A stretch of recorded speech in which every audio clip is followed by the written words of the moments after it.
Welcome to the Shy Within podcast. I have a very special guest, Cristina Bonnet, a holistic coach who blends science and spirituality for deep healing. With degrees from Stanford University and the University of London and over a decade at the United Nations, Cristina brings a wealth of knowledge in psychotherapy and self-development. Fluent in Spanish, English, and German, she currently resides in Vienna, Austria, exploring topics like meditation safety, spiritual burnout, and innovative approaches to recovery. Thank you so much, Christina, for being on my show today. We've been waiting for this podcast, right? For a long time. And we're here I now, so I'm know. excited to speak with you. Yes, me too. Thank you, Gina. Yeah, it's great that we finally found the time to Yeah. have a chat. Of course. And could you just start by giving us an overview of your journey into holistic and integral coaching and what actually drew you to focus specifically on recovery? Yes, it's been a long journey. I'm 43 now, and I think I started being interested in self-development and spirituality already with like 19 or 20.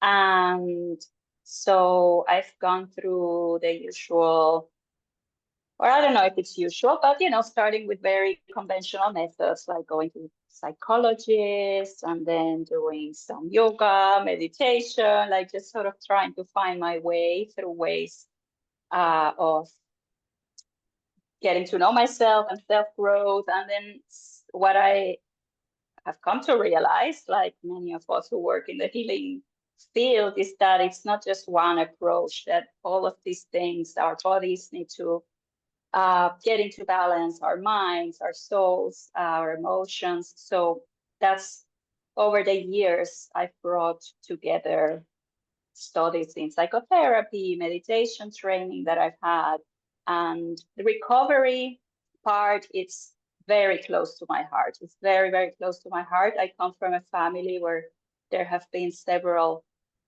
uh, people suffering from serious addiction.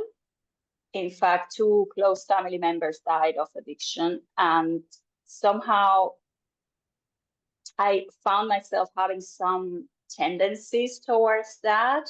I cannot say that I went super deep into it because I was surrounded by it so much that this was what led me to try to find a solution, because I was watching around me what was happening in relationship to alcohol and drugs, and I knew that wouldn't be good for me. But at the same time, I noticed I had some similar impulses, and so I started to get very, very much into all the workings of addiction and recovery, and it happens at so many different levels, as you know.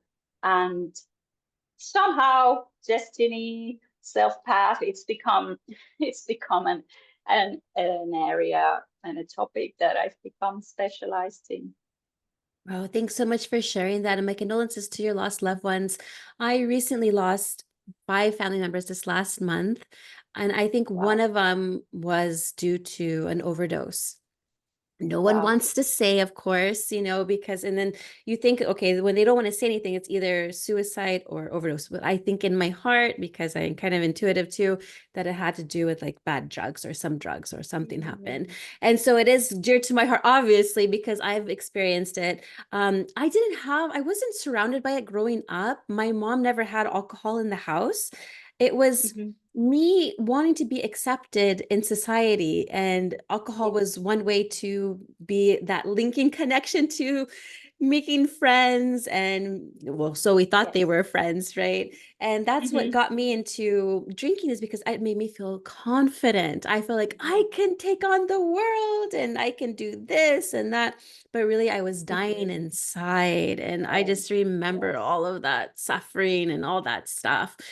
But Mhm. in your Mhm. article for Yes. Recovery Magazine, you've actually discussed the overwhelming nature of today's self-help and recovery options. Like, I've done it all myself and nothing seemed to work Mhm. for me.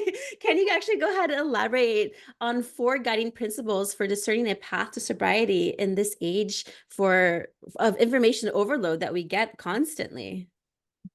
Thank you. Thank you so much. Yes, this um so yes, also I'm very sorry for your losses. I can relate to this these events. And well, one of the things that I've noticed when I first started working on recovery, so I was trying to recover from an eating disorder initially, and some sort of codependence because there were so many addicts around me. So I knew that I was somehow addicted to, I don't know, being worried about them and trying to find solutions. And then I noticed I also like drinking a bit too much. So it was like a combo of perspectives. Like you say, I don't know, I think we just have that impulse when we're really young of wanting to belong and be connected, especially connection. I think addiction a lot of times has a root in this wish to connect. And when I started, it was rather simple. I was living in Puerto Rico, and there were a couple of yoga classes that I would go to. That was more or less what was available. There were 2 or 3 12-step meetings a week, which I attended. And there were a few books I could get to. There wasn't like internet, there wasn't a lot. And I have to say, I didn't have at that time perhaps access to the absolute best tools, but it was simple. I had simplicity. I had okay, I'm going to do the meetings, the yoga, read a few books, and this did help me a lot. And then as time went on and I started working with people, I noticed, and I noticed it also in myself, it's just endless. The amount of books, the amount of groups, the amount of coaches, of therapists, it just, oh my God, I feel like people are just getting so overloaded trying to make these decisions. And especially with addiction, as you know, and I'm sure you see this, I guess, in your clients as well, but that there is this really honest, so deeply honest impulse to heal, right? Like people dealing with addictions all often have like a spiritual calling as well. I've noticed that there are people with a lot of depth, and they really want to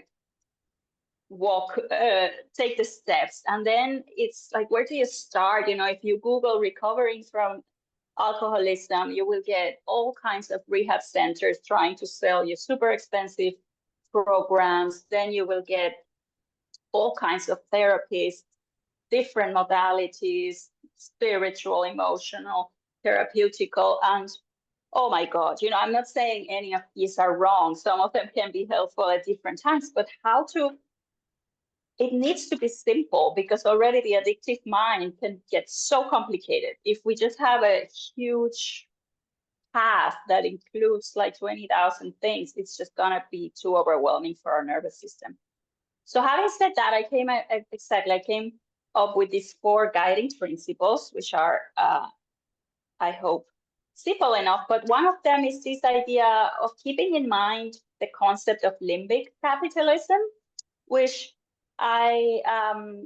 which is this, like when there are competing industries and competing services, unfortunately, sometimes the marketing becomes very fear-based. So it's almost like, if you don't do it, it will be terrible. And so instead of giving you encouragement, they just provide fear. And it's like, these are the terrible consequences that will happen to you if you don't call us right now, or if you don't do this right now, or this path is terribly wrong. Everybody failed on it, but ours is terribly right. So those sort of intense black or white marketing strategies, that what they do is they target our nervous system, our limbic system. So they actually make our nervous system ramped up in alert and like, I need to do this, I need to do this. And so it's good to navigate the path of alternatives with that in mind, I find, so that we really get to connect to ourselves and say, what speaks to me as a kind, loving support for my recovery, rather than all sorts of voices telling me like, this is the only way that you will ever recover. So that's one thing. The second thing is the idea of support. And I really have come to see, at least in my path, there might be many other elements, but to walk through addiction, like, well, like we just mentioned about connection, so much of it is this lack of connection, this sense of being in many ways different than others. There's so much shame. There's so many of these things. And then if we try to go through addiction recovery on our own and be strong and just sort of, it's almost like a war that we have to win. And not seen that be successful very much. In fact, I can't think of an example. It's like maybe some people manage through that willful approach, but then it's like their addiction comes through some other way, like maybe they'll stop one but start the other. But more sustainable approaches usually include getting support, because there's so much shame, there's so much feeling different, and that questioning that we all know when we deal with addiction of what's wrong with me, and then it's when we are embraced in some supportive environment, be it, if it's depending what we're dealing with, but maybe it will be some rehab facility if we really need some intensive care, or it can be some form of support group where we feel understood and cared for, or it can be a good coach or therapist where we really feel supported and well taken care of. But I think to really think not so much of how can I defeat this, but how can I be supported through this journey. That's something, it softens the heart. It sort of creates something gentle about walking the journey. The third one is very quick and simple, which is to keep hope, because people do recover every day. And I think it's so easy. Addiction can get part of the voice of addiction. What it says is it's always going to be like this. And particularly because we're dealing with our will, and it's so devastating and demoralizing when we like wake up and it's like, today I'm not going to drink. And for some reason, something happens in our brain, in our nervous system, in our emotions. Suddenly our mind is like, well, maybe, oh, I can't stand it. Boom, you drink. And then you feel like, what's wrong with me? I'm just so weak. And so I just think it's good to realize that's the voice of addiction. That's what it does. It, for some, it creates this obsession and these different parts of us, some that want to recover, some that want to feel the pleasure of it. Like, that's part of why it's such a difficult situation, because it's all a war inside our minds. And so I think that makes it like such a struggle. But the truth is, people do recover a lot. When we work with people, we see it. There are various groups. I was super fascinated that you help people also find alternatives to 12 steps. So I think that's really nice. I've seen great recovery in 12-step programs, but I think it's wonderful to know that that's one approach that can be super good for some people, but that it's not, if one doesn't connect there are different paths. So I think that is really lovely.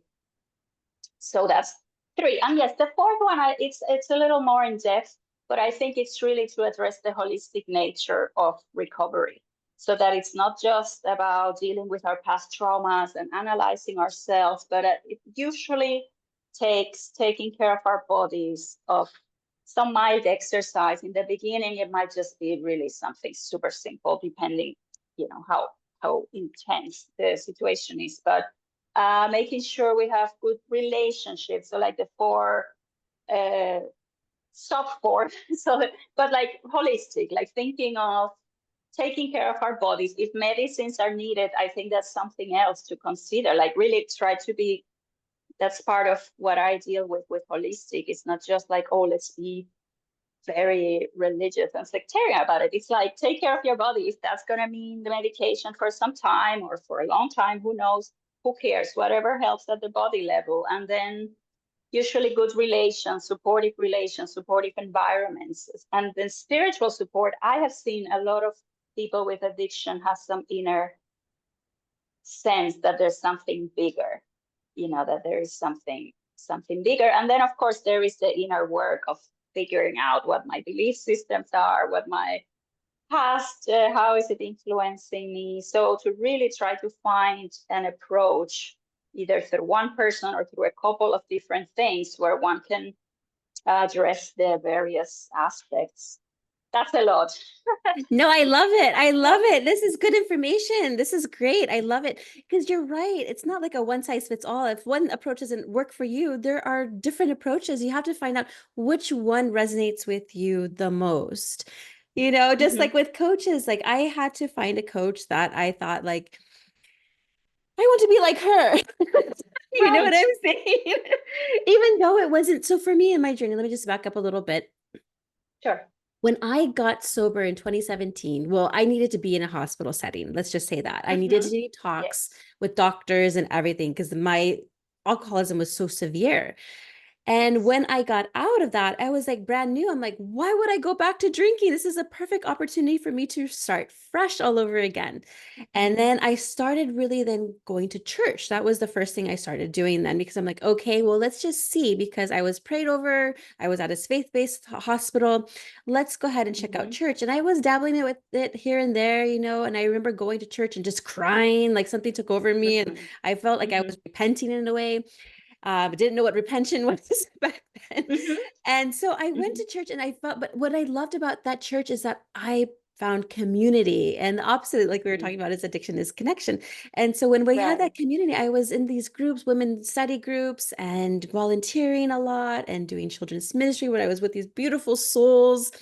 I was Mm-hmm. discovering myself and what brought me joy in my life, and that was to serve other people. Ah, beautiful. Yeah, here I Mm-hmm. was serving myself constantly with alcohol, not doing any good for me, but serving other people Mm-hmm. brought so much joy in my life. And that's where I met my husband in street ministry, which we got married in 2020. I was married before, but divorced because of obvious reasons. But you Mm-hmm. discover yourself when you are sober minded. And then I got a Mm-hmm. coach later on. And after I think in 2018, I got a coach, but she was a mindset coach. And so I was, and Mm. a fitness trainer. So she did it all. So I was getting everything that I needed spiritual. I was getting the mindset, and I was also getting healthy because I was working out a lot with her. So it was an amazing Mm-hmm. experience. But I understand what you're saying is that a lot of it is overwhelming. It could be like too much, right? And then we're talking Mm-hmm. about also decluttering our self-growth toolbox. Right. Yeah, because it could be too much, and we're like, "What do we do? What do we do?" And then it in our mind, it's too much, and then we get overwhelmed, and then we want to quit, right? So, Yes, exactly. Yeah. how do you actually go ahead and recommend to listeners to begin to shift through the myriad of options available to find out what generally works for them to support their growth? Yes, thank you. Oh, I love your story. Um, Thank you. how sweet. And you mentioned something before I answer. I just realized something that's been my experience, and I don't think it's spoken about enough. And that is the power of serving and supporting others in the path to recovery. I actually think it's almost like if you're in a hurry and you really need to recover, like just jump into Yeah. into some form of healthy serving others, not like self-sacrificing for no good reason. But so yeah, I just wanted to point out that that's beautiful. And how to go through it. Somebody told me once, which was sweet. She said, if you keep Googling things, she was telling that to someone, if you keep Googling things, you're not leaving space for God to work in your life. And and a friend of hers was sort of telling her she was receiving some form of coaching as she recovered, and that this man, he was a priest, but he told her like it's either Google or me. In the sense that that's one of the things, like not to overload our systems with too much information. A friend recently told me about this term infobesity. Infobesity. So it's like this overload of information. I think it is tricky because just as I say one thing, I say the other, right? Like it's this decluttering of practices, but at the same time, how important it is to have the ones that really help. And that can really be messy. That can be a messy process that I don't think there's like a super clean 1, 2, 3 step how you do it. But I would say, I think you really pointed out to it in very simple terms, and that is to find someone that you really connect to, and that you, exactly like you say, I see her, I see him, and it's like, oh, I want to be like them. And especially someone who also knows what they're talking about in the field, because you can, maybe you want to be like someone else, but they've never dealt, or they have no experience, a clinical experience or personal experience with addiction. And well, that's not, that might not be it, but somebody who's really specialized either through personal journeys or through clinical experience with what you're dealing with. And I think that this person, especially nowadays, I think there's a lot of people who do take into account, like you said, your coach, the mindset coach, and who do take into account that it's not just a one technique thing. So I would say, like, exactly, like go for, if I had to like tell a client, that I'm meeting in the airport line and they're like going and they're like, what should I do? What should I do? I would probably be like, find someone you really get inspired by, who has experience, and make sure you have some full care for, for your body, spirit, and mind, like that it kind of contains some of the simple principles. Like you were working out, you had a spiritual inspiration. And even though, of course, not all of us fit in the churches, but I do think there's something about those spaces that can be very sacred, where we connect to something bigger, whatever that is for everybody. There's different meditation teachers, different paths, but I think probably if one finds one or perhaps maximum two people who one really admires and gets inspired by with experience, then these people, you can kind of delegate to them in a way during those times when one is super cloudy, because afterwards one can start to judge things better. But I remember when I've not been well, when my clients have not been well, it's like, it's not the time to tell them, get informed, analyze everything. It's much more like, okay, I need to walk 20 minutes a day. I'll just walk 20 minutes a day. Like, it has to be very simple. So I think finding people one can connect to and have some experience with it in those topics it's probably the quickest, most simple way to make sure one doesn't get overloaded with, sometimes making, like causing more harm than good in a way, because I wrote about it in my article. It's like, when I started, it was like insane. I had like two coaches, a naturopath, a homeopath, a doctor. I had I think a coach, a trauma therapist. It was like, I was nuts. I was the whole day just trying to fix myself, which just sort of, it defeated a little bit the purpose. Cause more anxiety, I'm sure. Yes.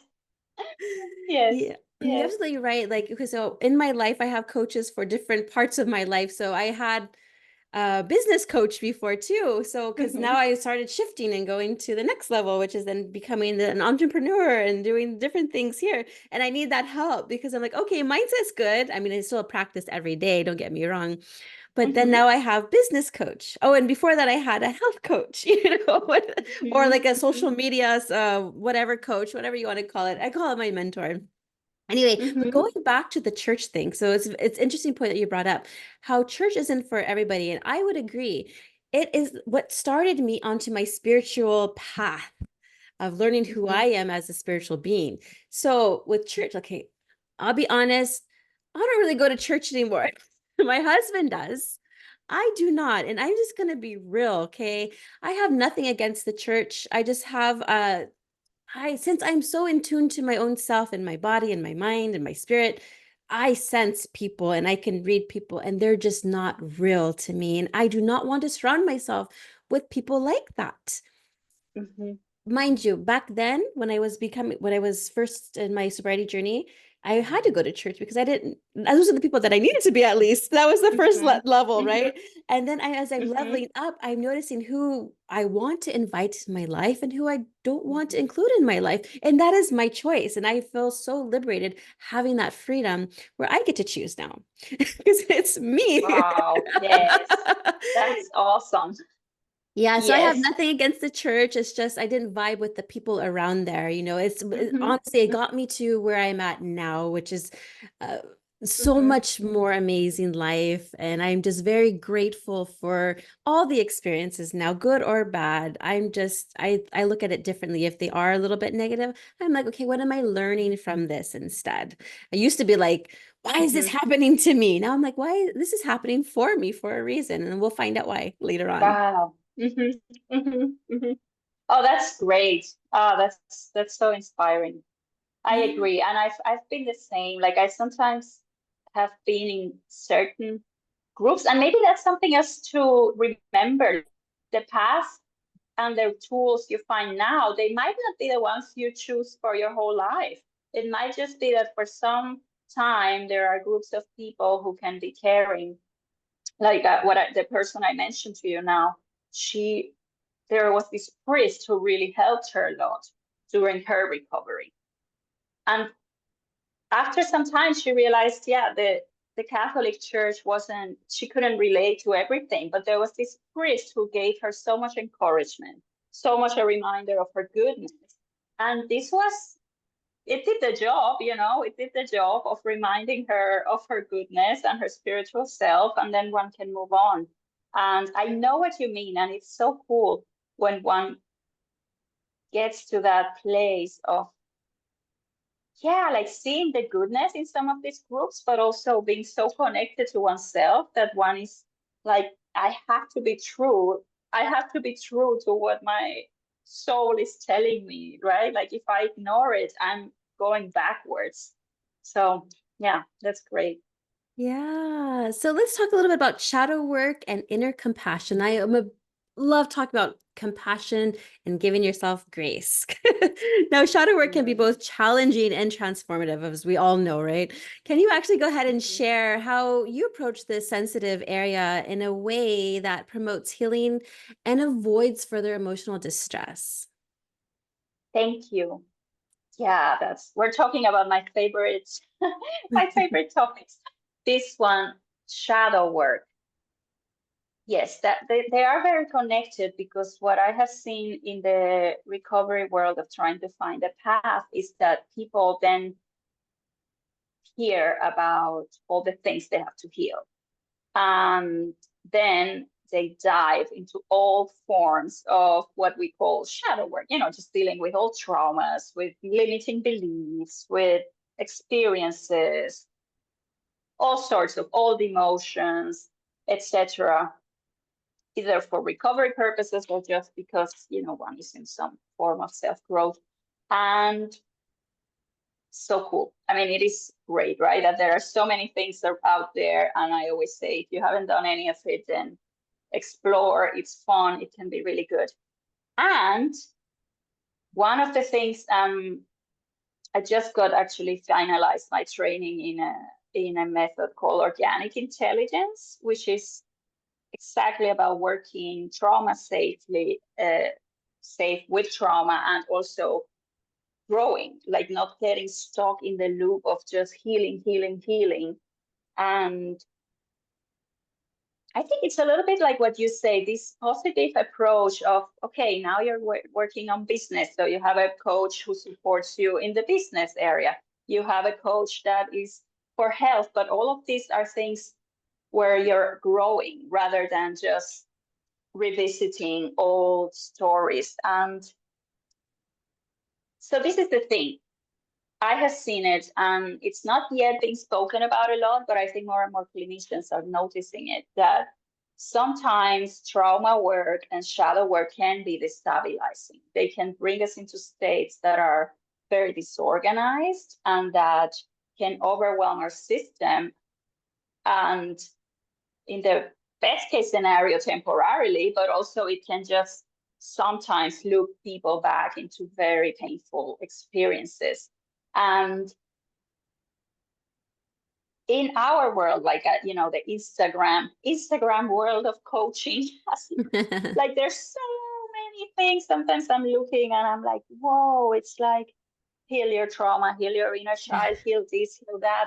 And the thing is that it's very hard to know how competent these people are to deal with people, with clients who have some serious trauma, which is most of us, let's face it. I mean, nowadays culture is not very supportive of super healthy growing up. So many of us carry some form of trauma or another, but it can get overloaded, and not everybody who works with trauma knows how to approach it. And so my uh, my personal approach is like, we don't need to get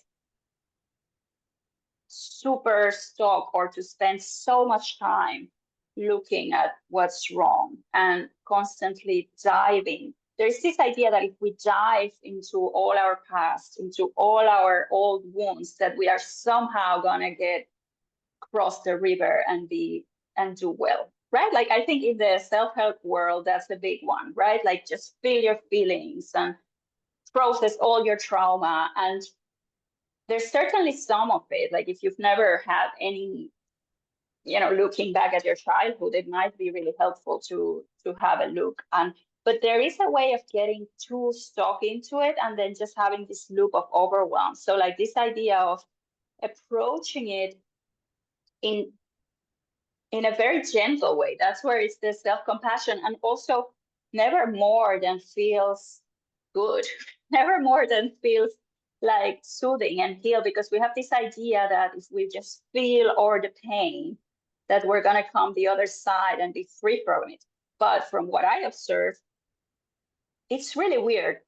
It's like people get almost accustomed to this idea of attending more and more of these either retreats or therapies where they just go deep into the pain. And it's like, that I'm going to heal. And it's like, when is that going to end? Like, am I just going to go again and again into that loop? And so that sense of really, like what I mentioned before, of support, like really having things that are supportive, that do include our past, but are actually encouraging us to grow rather than to stay stuck in old pain, which can just at times be too much. It's one of those don't try it alone at home kind of things. I know, right? You're absolutely right. Thinking about it, like, I don't want to be stuck in my sexual child abuse, that's somewhere I don't want to be at. I've learned to give my inner child compassion and grace and hugs when she needs it, and say, hey, you're going to be okay. This is okay. You're fine. Let's go. And I'm going to where I grow. So I'm just going to say, I like to go where I grow. So if I feel like, okay, is this environment going to help me grow as a spiritual being? Or I shouldn't say spiritual being, because my spirit guide told me this, because I said, oh, I'm evolving. She's like, you're not evolving. You're just coming back to who you are. I'm like, okay, that's deep. Okay. Wow. I am not evolving. I'm just like, we come here with amnesia, right? We don't know why we're here. What's our purpose? It's all the programming. And then they mask us more with drugs and alcohol and different addictions. And, oh, you need to be so skinny, though. So people have eating disorders. And, there's like a constant battle and a cycle that we're against ourselves. It's like me versus me. And we're like hating ourselves. Right. But now once you kind of deprogram from society's norms, whatever you want to call it, you discover who you are and your purpose. And yes, we have to go through that pain through our purpose. I always say this. And then you just shine. Then you start really going with your passions. And I honestly, Christine, I think 2020, even though I did lose family members due to that, I think it was necessary for the world to pause and stop in their everyday 9 to 5, clock in, clock out, lunch break at 12, come home, they be in traffic or whatever, be with your family for only a couple hours. This was a time for people to start connecting back to their families, to start encouraging other human beings who are going through the same thing, because we were all in it together, worldly. Right. And Yes. it was necessary. And I feel like a lot of people actually started discovering their gifts, their passions. And yes, some of people shared with me they were drinking a little bit too much, but then they quit because they were drinking too much. They realized it.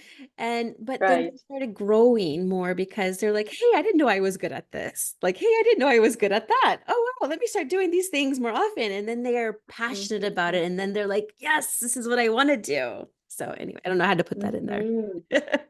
Awesome. Oh man, yeah, I'm gonna quote you on that. What was it? You're not evolving, you're remembering who you are. Yeah, you're coming back to who you are. You're coming back to who Or you are. remembering who you are, something like that. I forget exactly what she Yes, said, but something along those lines. Yeah. I love it. That's great. And you're right. It's that paradox. I think you brought it up. It's that paradox between sometimes we do grow through pain, like 2020. I get somehow you look back and it's like if I didn't go through that, I wouldn't have faced this or that in my life. But at the same time, like we don't have to go looking for it more and more, more than it's necessary. Sometimes life brings you things and it's like, okay, like you said before, it's happening for me, what it's there for me to learn. But to go actually and pay therapists and facilitators and all sorts of people to go more and more into more and more pain, that's I think where we can get where it can get unbalanced. And then you're broke, and then you're then you're suffering because you're like, oh, my finances, Oh, right. Exactly. Exactly. I've had Yeah. therapists, I've had biofeedback therapists, I've had like you name it, I've done it all. The rehab was very expensive, like everything was just like, oh my goodness, it was nuts. And it wasn't until I went within that then I want to say I kind of healed myself Okay. in a way Wow. with the support that I needed, but I was the one who was making those choices. Okay, I need this mentor. I need to go here for my spiritual growth. I need to do this activity for making me growth. So it was all me. And that's why I have a hard time sometimes with AA, because I've done that too. Where you go and visit, I am powerless. I don't feel like we're powerless. We may feel powerless at that time, but we truly are not powerless as a spirit Right. being. We're Right. forced to be reckoned with. Right.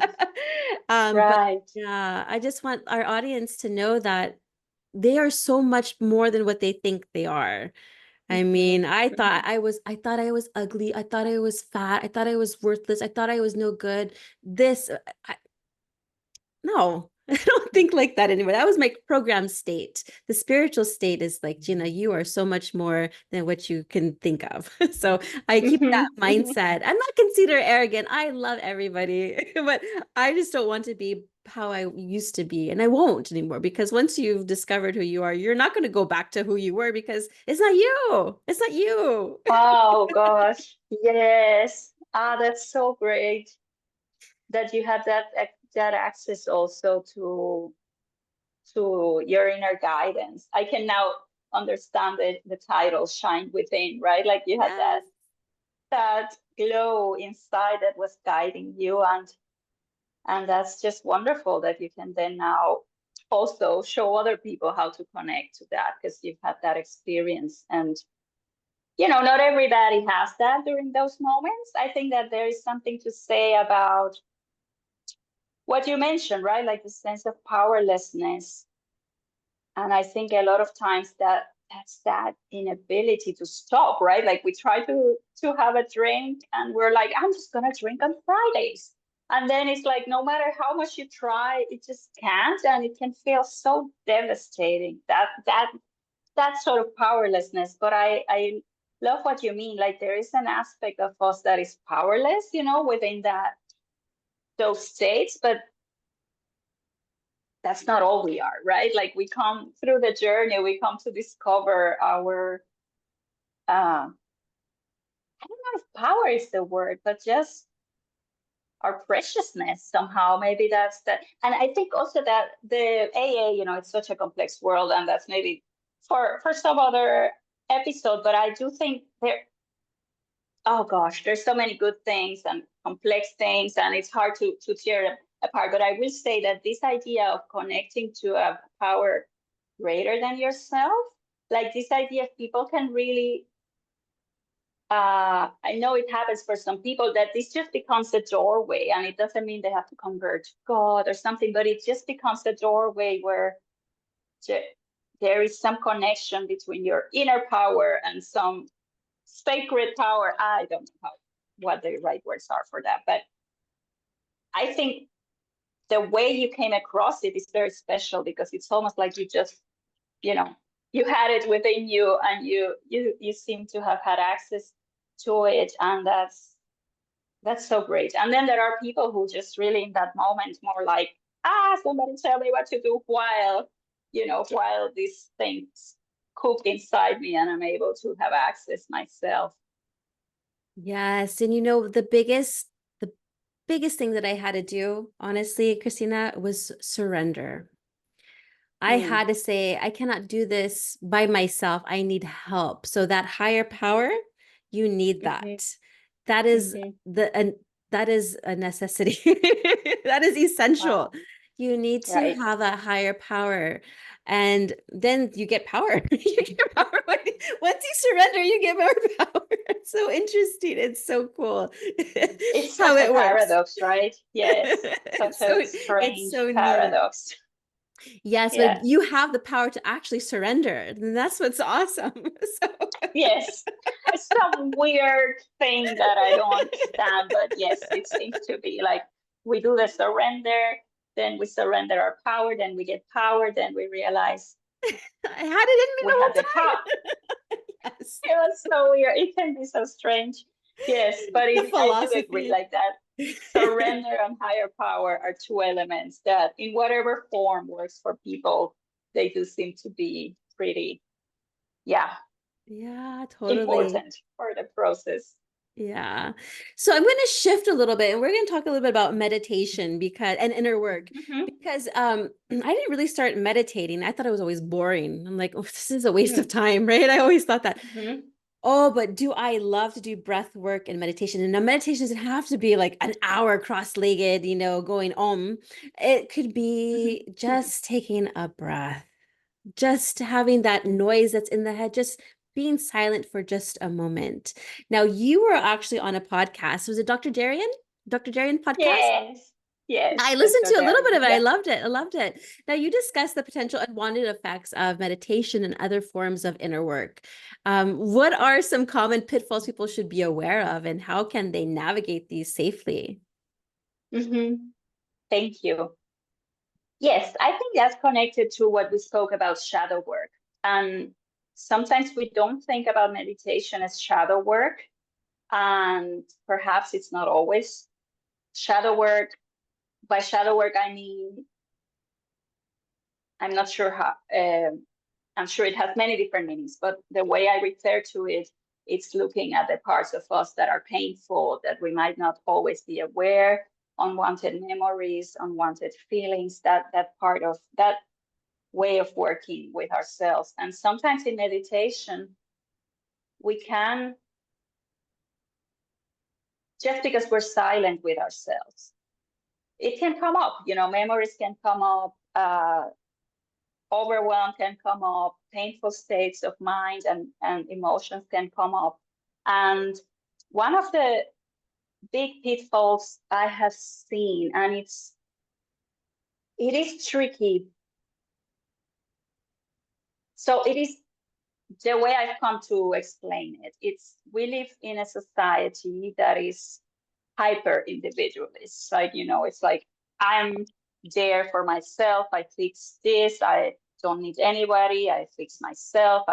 And then meditation becomes, in a certain way, if we are immersed in it, in that, or let's say if we approach it from that state of I'm going to fix myself, then we end up often sitting down with this intention, this forceful intention of now I'm going to fix myself. And there is somehow this forceful way of using attention that can create a lot of problems. And then there is this lack of knowledge about what can happen in meditation. So then people will be sitting quietly and silently, and these states will come up, and they don't know how to navigate it. And sometimes teachers, unfortunately, teachers who are not fully trained, etc., will just say, just keep meditating. It's normal. This stuff comes up. Just keep at it. And it's the same with shadow work. Like, there is something about when you meditate that things do come up, emotions that you weren't aware of, etc. But it is a fine line. And I have seen it more often than I would have liked to, but people who become destabilized by intense spiritual practices, because you can access really deep states of mind, right? Like if you go on a retreat and you're 5 days in silence with yourself, things can come up. Things can really, you can face parts of your mind that you might not be fully aware of, and also not yet equipped to deal with. And so I think it's time to stop thinking about meditation as just this plateau of do meditation, it'll get great, do meditation, it will just be so good for you, without differentiating what we mean by that. I do think meditation is amazing and wonderful, and I do it every day, and I've done it for, I don't know, 24 years or something. Like it's beautiful, but I have had to shift a lot how I work at different times of my life. And this one size fits all idea of just meditate and do this mantra and do this visualization and do this, like, it does take skillfulness. And so in terms of the tips, I think, guidelines, I go back to what I said before, finding a good teacher. It's almost like, yes, find someone who really knows their stuff. And by that, I don't mean someone who did a 6 month mindfulness training. Very much respect to that. But if one is already dealing with difficulties, it's like you might want to get someone who's really well trained. And some of these traditions in Buddhism and others, like, they have people who've really spent their lives, if not lifetimes, as some, you never know, but the people who have spent a lot of time learning this, and they have experience with different types of people, different personalities, different states of mind. So I think that's a good way. And then some other thing I would say is that being totally overwhelmed is not part of meditation. I know it sounds very strange, and I learned it the hard way. I am the person who learned it the hard way, and because I thought, whoa, I must be purifying all my traumas, all my past pain, and then I was just overwhelmed, and it would take me longer to come back to center. I'm not saying the meditation path never involves moments of overwhelm, that I don't know if that we have full control to avoid it, but whenever we start to think like, oh yeah, I'm overwhelmed, I'm going to meditate some more, we're probably getting a bit off track. So finding ways to really ease it, like under the guidance of someone who knows what they are talking about, but to really, sometimes it's good to open our eyes and to look around, or to do some meditative movement rather than sitting there cross legs, like you said, going for a mindful walk, especially at times when our states of mind feel very forceful. That's one of the that's kind of how I approach it now during my practice. If I'm sitting down with eyes closed and I suddenly start to have this state of mind in which I have a little bit of subtle aggression to try to change my state, where I'm sitting there thinking like, oh, I don't like how I'm feeling, so I'm just going to meditate a bit more and get rid of it. Then I'm like, okay, yeah, let me open my eyes. Let me stretch a little bit. I can still be present, because after all, I do think at the end of the day, it's pretty simple. It's coming back to the here and now, outside of our stories about reality. And that can be done also with eyes open and just looking and feeling our bodies, listening to sounds, opening to sights, like ways that are gentle to come back to the here and now without that sense of overwhelm. So Yeah, I yeah, love I that. think that's it. That's great. Yes. No wonder why I didn't like meditating back then, because I would have to sit with myself and I didn't want to sit with myself.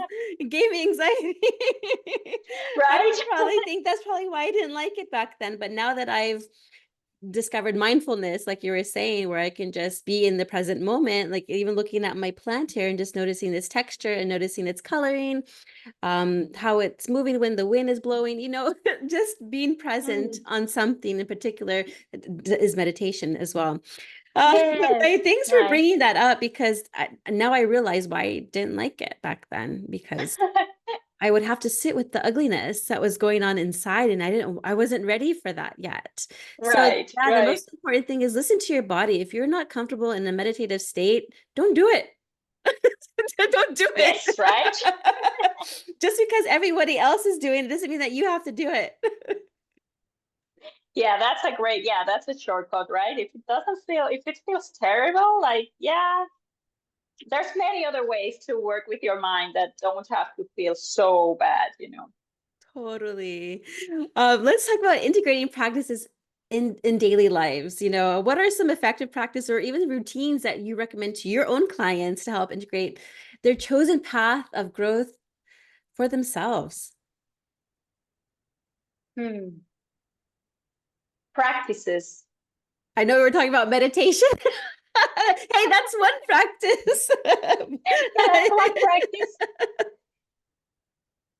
Yeah, I like to use, I mentioned it in one of my articles. Maybe you can put a link to it where I Yeah. explain it in more detail. But I use Ken Wilber. He's a philosopher from the States, contemporary philosopher, and he speaks about four aspects of experience.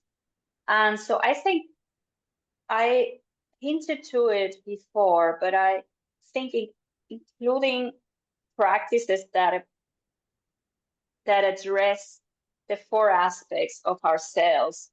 And they're very simple. One is, like we spoke before, the body. So I think I would almost agree. Like, if you do one practice, then let it be movement. Like, it's one of those things, like, doesn't matter what doctor you go through, like a traditional, alternative, modern, it, they usually all agree that moving is a good thing. Um, So some form of movement. I mean, if you're going through a terrible burnout, don't try to train for a marathon, but to include some form of movement and watch for the body part of things, dealing with the chemicals in your system in one way or another. I think that is good. Then there is the relationships, like making sure one has good friendships, supportive friendships, as much as possible, family members that we do get along with, to try to deepen those. We know that it's not always possible, but those that come easily, that sense of connection. And then I think it's often overlooked, but environments. That's something I learned from my teacher in organic intelligence, Steve Hoskinson, that he always says, a lot of the times the best thing we can do is choose our environments, right? Like you did when you chose a church, and yes, maybe there weren't enlightened people. Afterwards, you might have noticed, but they were people who were there and they were having a nice time and they were serving others. So you put yourself in an environment that was supportive. And I think that can be super important, making sure one regularly has uh, good environments where one can thrive on. And the reason I say those three things is because when we think of practices, we often think of what things can I do on my own to grow on my own. And I think when I start to talk about relationships and environments and how do you use technology and how do you treat your body, it's almost like, no, I want to know what I need to do myself on my own. So I kind of say, those three things are very important.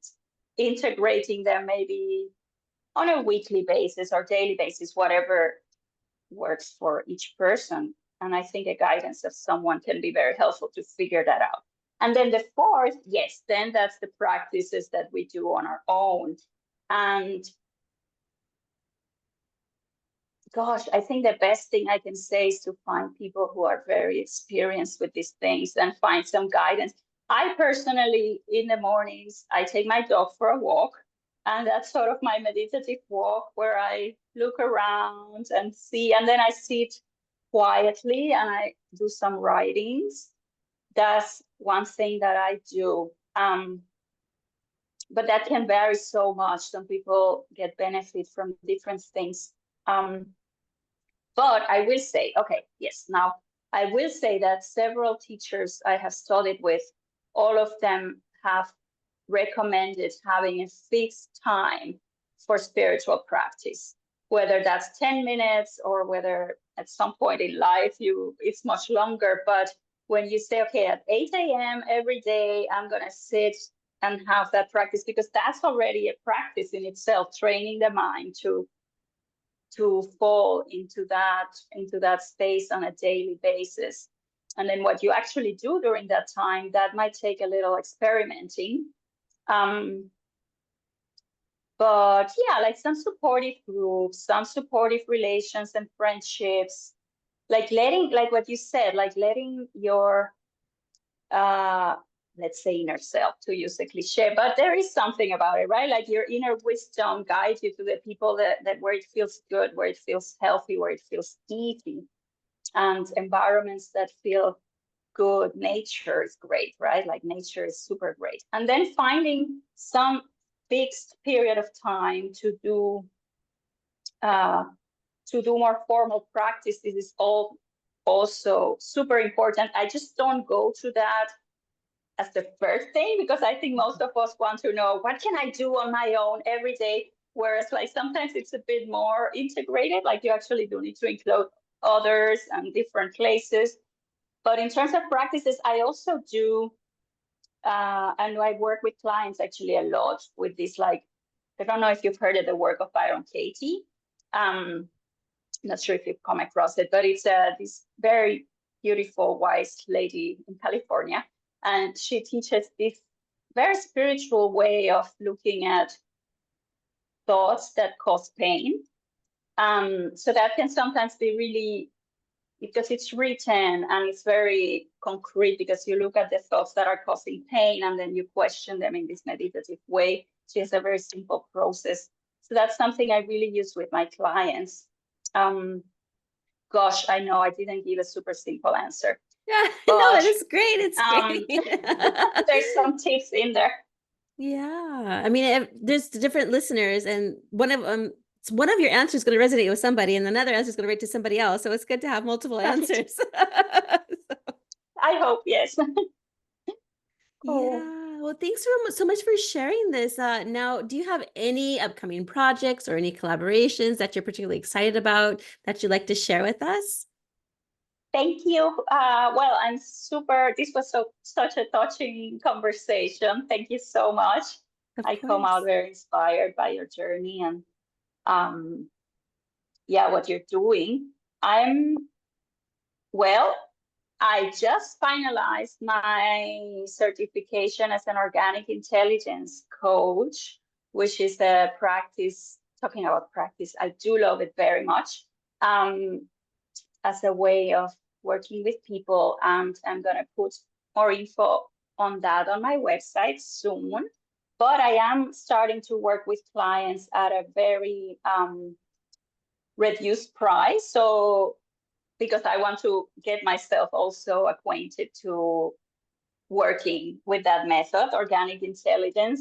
So I'm working at half the rates, and the first session is always free, so we get to know each other. So maybe we can put my website there on the notes, and if people resonate with what I'm doing, we can schedule a call and I can tell you a little bit about this way of working, organic intelligence. It's some of what we've spoken about, this gentle, slowly, not too intense way of working through things.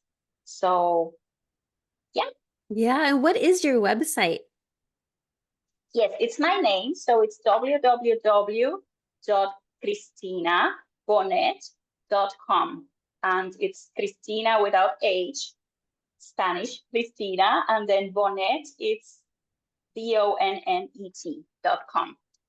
Perfect. And are you on social media where some of our listeners can go ahead and follow you?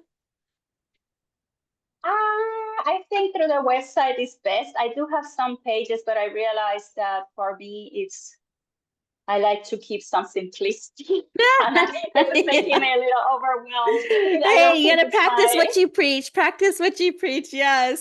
Sometimes it's best to disconnect. Yeah, I think some people are better fit for it than I am. So I think for me, it's best through my website. And then I publish some articles that I also put on my website where people can read a bit what I'm doing and what I'm thinking about. And yes, and also getting in touch with me and signing up for newsletters. I send like one every 6 weeks or so because I don't like to overwhelm people. So I'm all about minimalism as much as possible. That's great. Well, thank you so much, Christina. Any last words or thoughts?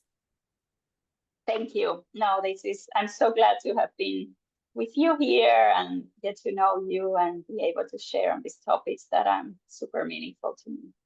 Thank you so much, Christina. Likewise, I really enjoyed our conversation, and I just cannot wait to see what you're doing in the future. And then I will have everything in the show notes for our audience, and definitely get in contact with Christina because she's very knowledgeable and give you awesome tips, listeners. So take on those tips today, okay? Or in the future. Thank you so much. Thank you.